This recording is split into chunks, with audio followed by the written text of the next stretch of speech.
Derivation of laws of reflection and derivation of law of refraction. In the last class, we discussed the Fermat's principle. In that, we saw the derivation for the first law of reflection. What it said is the angle of incidence and angle of reflection and normal drawn to the surface, all three should be in the same path. If you change the normal drawn to the surface and the path traveled by the light will be greater, and which is against the Fermat's principle.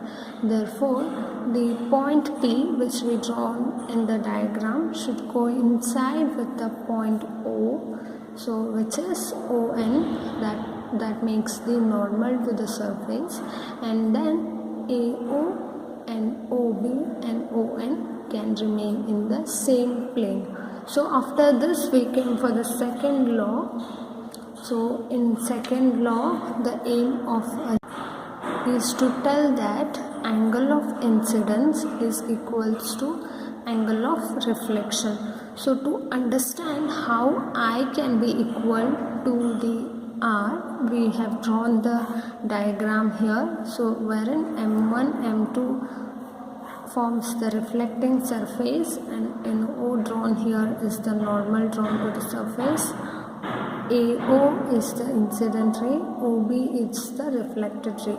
So I and R are the angle of incidence and angle of reflection. So in the last class we saw how the time can be written in terms of m sec I plus n sec R by C. So now let us understand what will happen if you shift the O slightly and see what will happen. So now if you shift this point very much slightly, then let's suppose if this point is shifted here, then the angle of incidence and angle of reflection will also change, but the change will be very small. So to understand that change, we will take the differentiation. So differentiation means the infinitesimal small change. So let us differentiate the time. So if you differentiate time, you have to write it as dt says here as, so infinitesimal change in time, which is equals to 1 by c. So c here is constant. Now if you differentiate the first term, here m is constant, you cannot differentiate it. So the differentiation of sec I will give you sec theta multiplied by tan theta. So sec I multiplied by tan I. So since we are differentiating this term with respect to the incident angle, we have to multiply this with di and plus n again remains same. So sec R, differentiation of sec theta is sec theta into tan theta. So sec R multiplied by tan R. So here we are differentiating the equation with respect to the R, that is dr.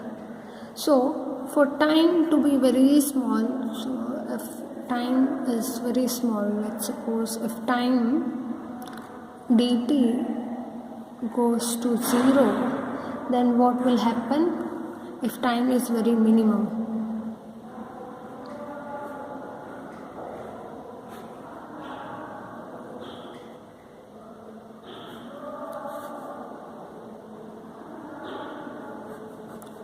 So if you substitute 0 in the last equation, then what you will get is 1 by c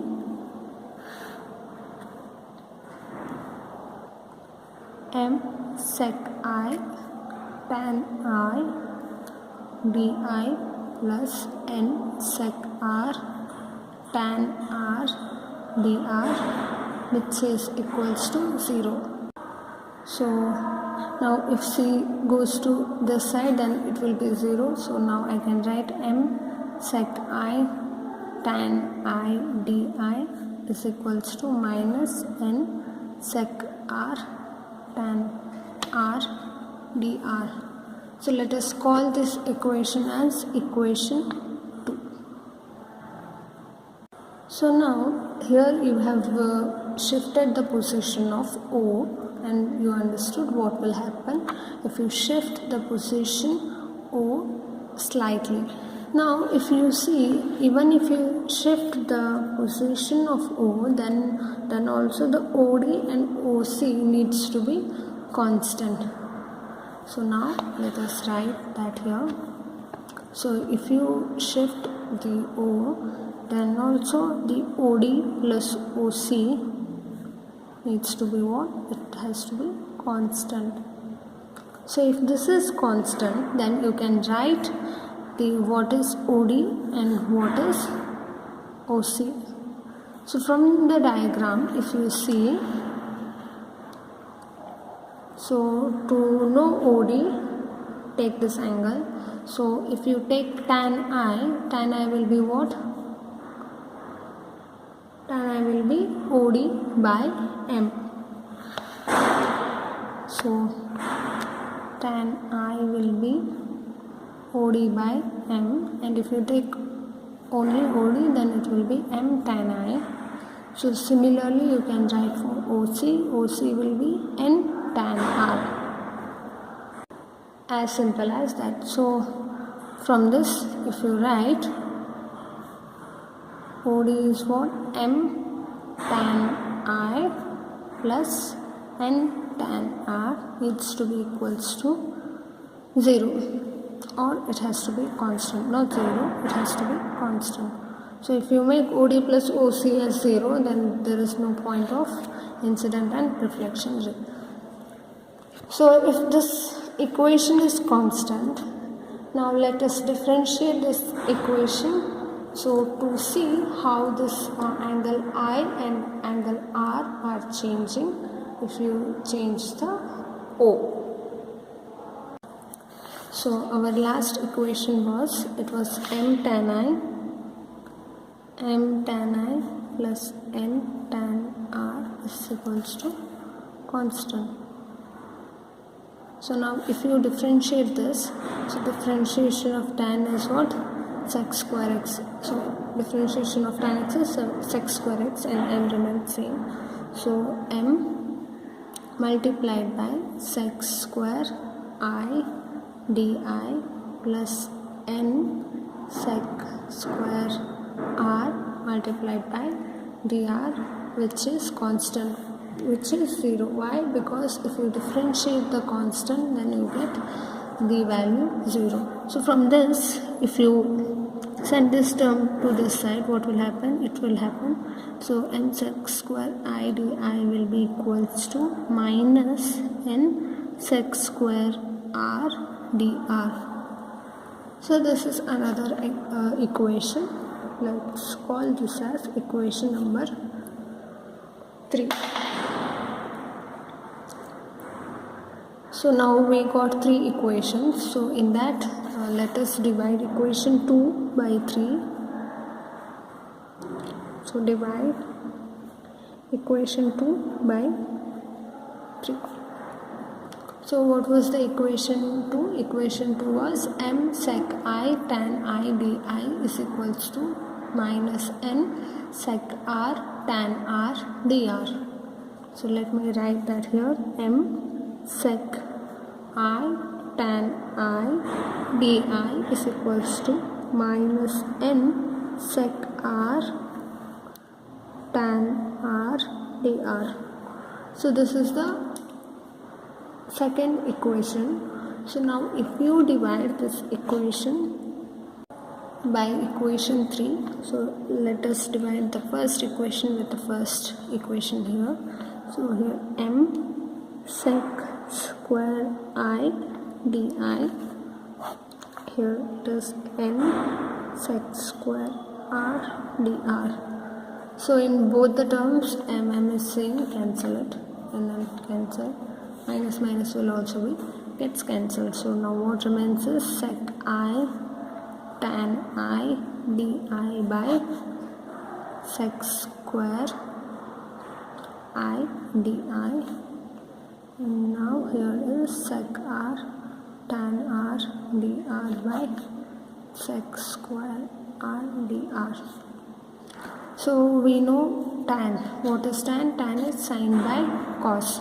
So write that here. Sec I is sin I by cos I multiplied by di. Now sec square I, which is equals to sec r. Tan is what? Sin r by cos r multiplied by dr. Again sec square r dr. So from the mathematical trigonometric formula, we again know that 1 by cos theta will give you what? Will give you sec theta. So if since or because 1 by cos I is equals to sec I can multiply this 1 by cos as sec I to this term here. So this can become as sec I square into sin I di by sec square I. Again here secant r square sin r dr by secant square r. So in both the terms, what is common? Sec square r, I, and here this will get cancelled. So there is one more term here, di dr. So this will also get cancelled. So now what remained is sin I is equals to sin r. So from this I can write angle of incidence is equals to angle of reflection. So according to the second law of reflection, the angle of incidence equals to angle of reflection. So we got this. So how we did this? So we derived second law with the help of this diagram. So in the next topic is derivation of the laws of refraction. So hope this first law and second law is clear to you all. So now let us see what is the derivation that is for the refraction of light.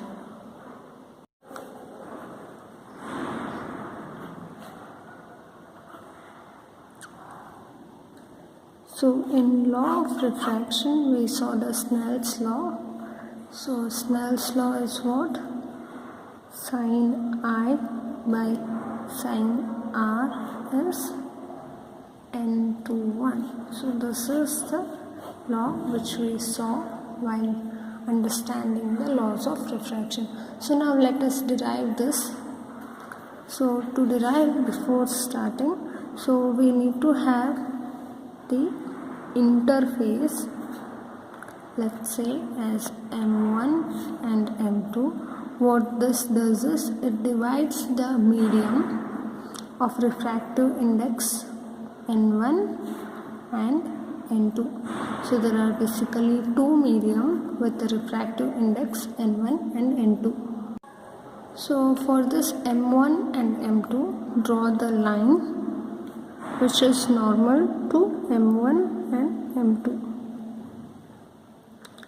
Let's call this as n, this as n dash, and the point of intersection as O. So now when a ray of light OA is incident at O, so if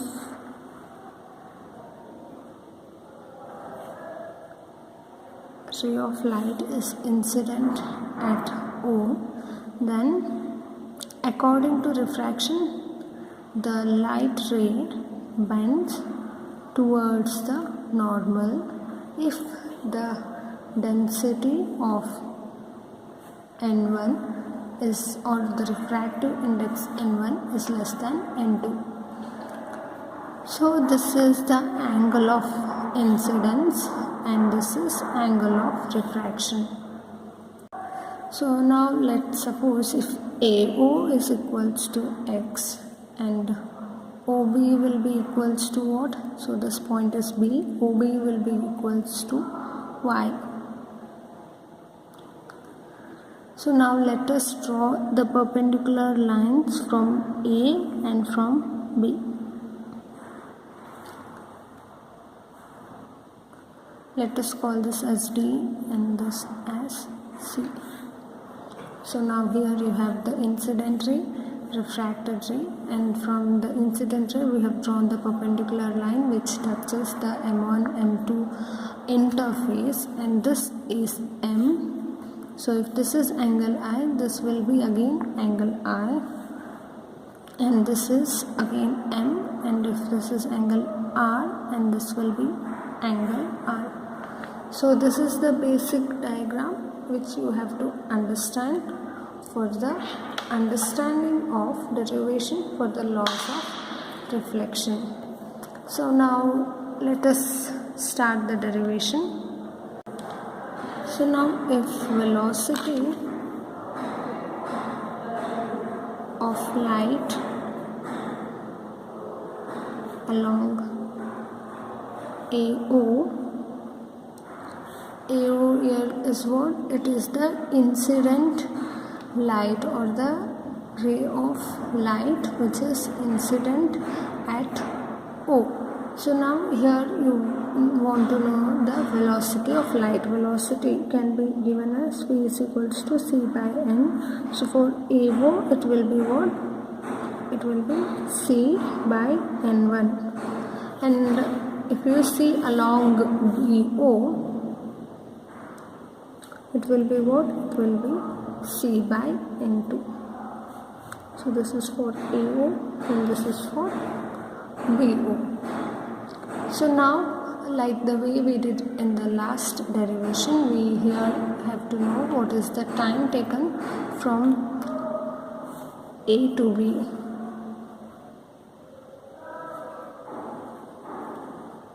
So time taken for the light to travel the path A to B. A to B. So which can be given as, so again velocity is what? Velocity is displacement by time. If you want time, then time will be equals to what? Displacement by velocity. So now if time t is equals to what? It will be displacement by velocity. We know the displacement. So displacement is what? So from the diagram, so the displacement for OA is x and for OB is y, and the velocity taken for this path is C by N1 and for this path it is C by N2. So from this let us try to find the time t. So it will be what? AO by C by N1. N1 here says the refractive index of medium 1 plus OB by C by N2. Why are we taking C? C here represents the speed of light in vacuum. So AO is x by C by N1 plus y C by N2. So if you rewrite this, it will be Nx by C plus N2y by C. So we got the equation for t. T is N1x by C plus N2y by C. So now the x and y are unknown to us. So let us find x and y by using the triangle method. So from triangle AOB in the figure, if you see, then sec I will be equals to what? It will be equals to x by m. Since we need x, x will be m secant I. So from triangle BOC, sec r will be equals to what? Y by n. So y will be n.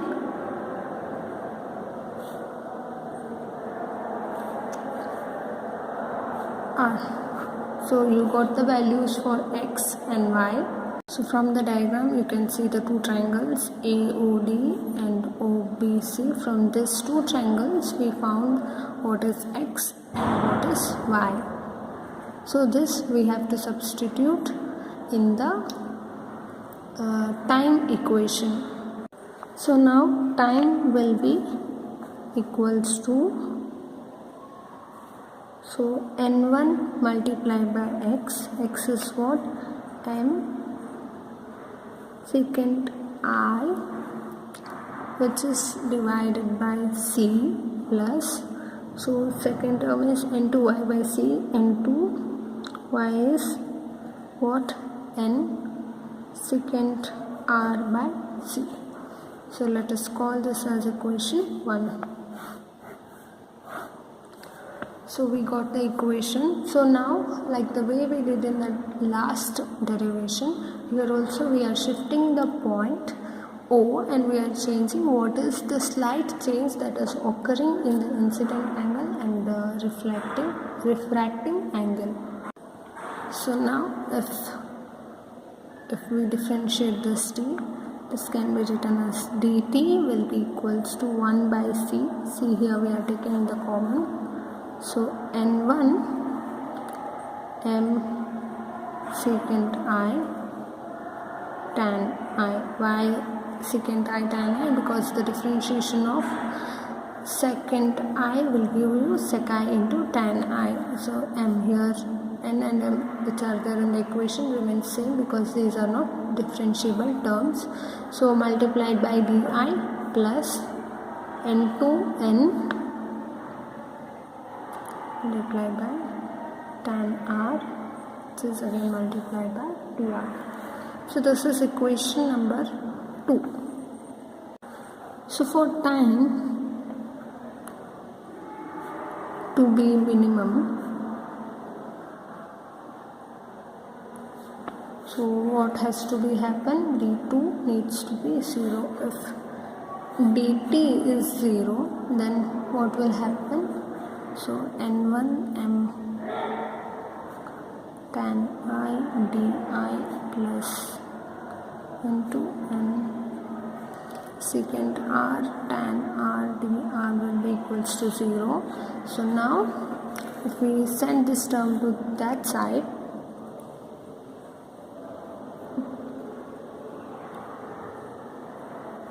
it will be what? n1 m minus n2 n secant r tan r dr. So we are differentiating or we are deriving the equation like the way we did in the last derivation. There's much difficulty. So if you go by line, then you will understand everything. So now after this, what we did in the last derivation was we took do plus OCS constant. So here also we are considering the same thing. So from the diagram, if you see do will be equals to what? M tan I, because if you take tan I, then do by m will be the formula. Then if you want the value for do, then m gets multiplied to the tan theta. So here OC is again the same. Here you have the angle R. If you take the tan R, then what you get is OC by n. Now you want only OC, then you send n to the tan term, then it becomes OC is equals to n tan R. So let me write that. DO will be m tan R and OC will be what? n tan r. So from this equation, if you differentiate or if you write, it will be what? M tan I plus n tan r is equals to what? It will be equals to constant. Now differentiate this equation. Differentiation of tan I will give you what? Secant square I. So m secant square I plus n secant square r. So differentiation of constant is 0. Since we are differentiating this with I, we have to multiply this with di and this with dr. So this is the equation. Now send this term to that side. Will be equals to n secant square r dr. So let us call this as equation number 4. So now divide equation 3 with 4. So now if I write this equation, it will be n1 m secant I tan I di is equals to minus n2 n secant r tan r dr divided by, so m